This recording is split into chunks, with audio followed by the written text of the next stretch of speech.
What's up, world? Welcome back to the show. So today what we are going to be talking about is sales funnel optimization and how you can take your sales funnel from not making no money to raining in cash. There's 10 simple steps that I want to break down with you guys today. So get a pen and paper, write all of these down. If you want to be like this client of mine that's generating over $11 million a year, or this client that's generating $2.65 million in the past 12 months, stay focused, take notes, let's get you to that level. All right, so that we're here. The first thing that I want you guys to do when it comes to sales funnel optimization, especially in today's highly competitive business landscape, it is important to make the most out of every opportunity to make sure that leads convert into customers. And that's where sales funnel optimization comes into play. So in this video, let's break down the 10 funnel hacks that you can use to get your business moving and improve your conversion rates. So let's get to it.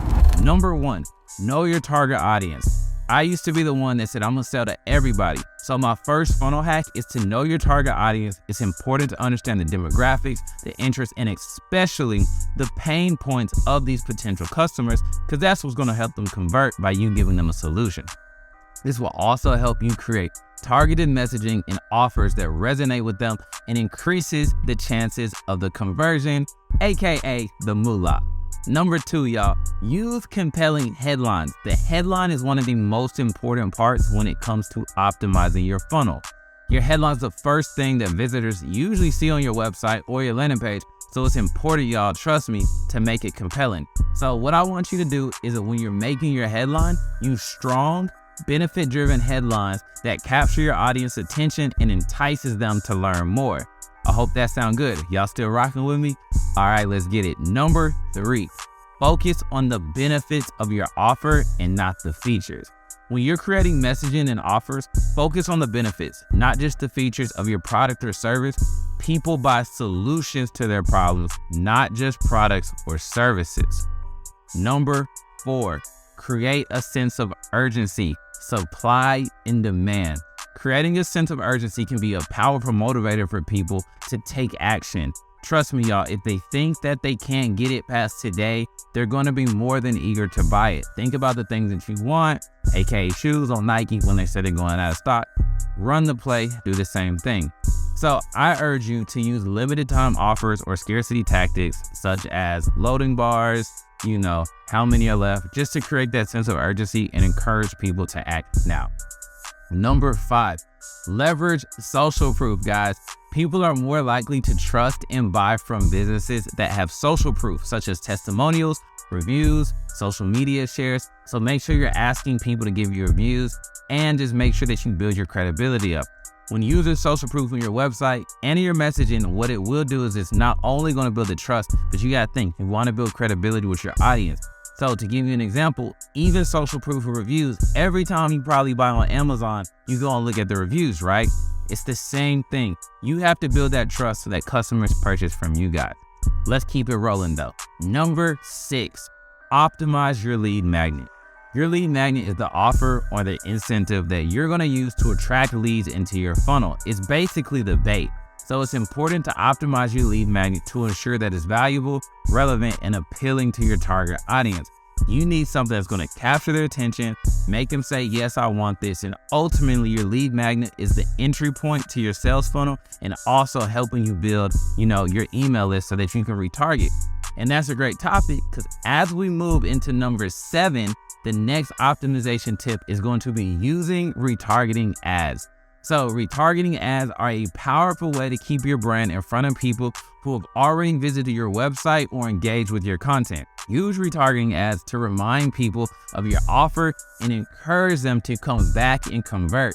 You guys got to think, when you're running ads or you're running things, you're most likely targeting a cold audience. So if they've already landed on your page, watch your video training, whatever it is, they're now in that warm process. So if you retarget them, it gives you a higher probability to convert them into a client. Number eight, simplify your checkout process, guys. You don't want to make your system too complicated that you hide the problem. So the checkout process, of course, is where many potential customers drop off, aka when I was in e-commerce called abandoned cart. So it's the same thing. So ultimately, guys, it's important to make this process as simple as possible I want you to use clear and intuitive checkout process that minimizes the steps and the friction required for them to give you the bag.